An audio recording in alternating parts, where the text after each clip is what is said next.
Hello, this is Ricky Brandon again, and right now we're going to address the issue if you were able to upload the install Purl.php page, but when you try to visit it in your browser, so when you try to visit yourdomain.com slash install Purl.php, instead of landing on the installation page in the setup wizard, you end up with all these weird codes in here in this problem. You'll see here that there's a permission denied in and not a valid stream source, and all these errors show up.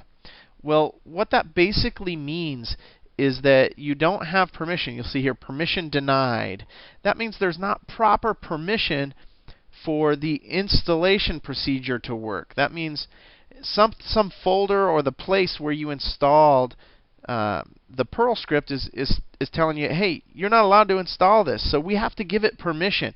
We have to say, hey, it's okay to install the Perl script.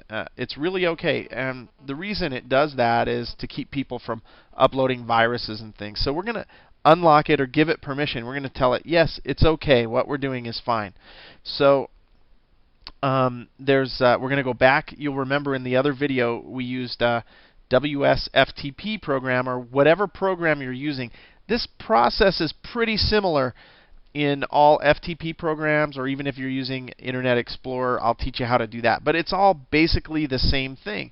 We're going to go ahead and connect to our web server so we can see where the website is. And let's say, for example, we're trying to install it in this public file here. We would just right-click that. There's a properties, and you'll see it pulls up this set of rules, this read, write, execute. Well, we want it to tell it to do all of those things in all of those areas.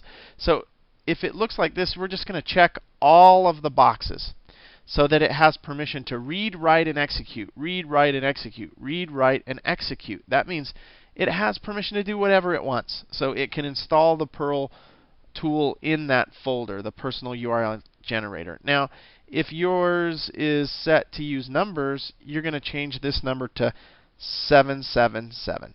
And as you can see, that automatically fills in all the arrows. This is called the CHMOD, CHMOD permissions. And that's all you do. Once you set that to 777 and give it the read, write, execute permissions to the folder, you should be able to upload it. So after you do that and click OK, right? It says, do you really want to apply it? Yes, I want to apply it. And you can disconnect from this.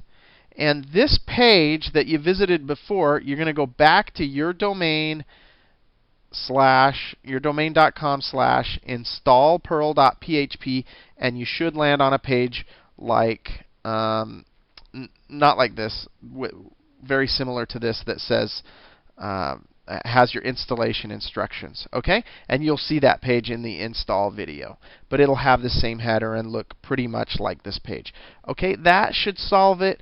If that still doesn't work, your htaccess file may need to have the permissions changed, but one of those files, either your .htaccess file or the folder where you're trying to install it, need the permissions changed to 777, or to read, write, execute.